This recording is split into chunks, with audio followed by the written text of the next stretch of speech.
In this video, I'm gonna show you how I made this artwork using only some of these selected stock images using Photoshop.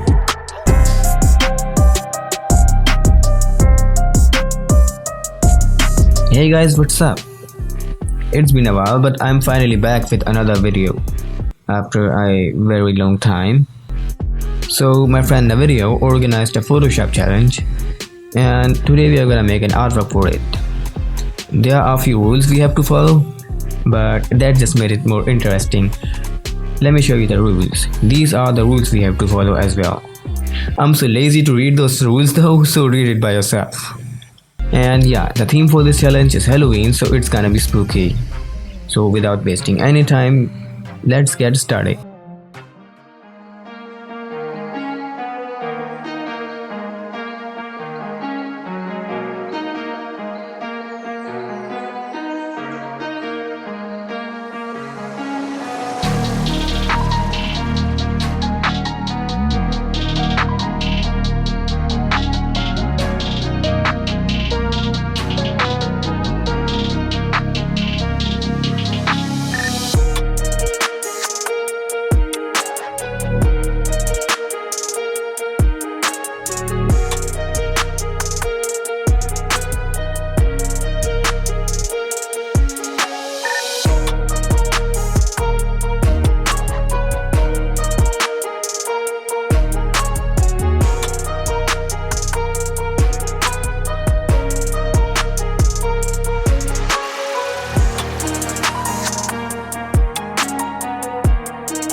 So this is what I ended up with. If you like it, leave a like and subscribe if you like my overall content. See you in the next video. Bye bye.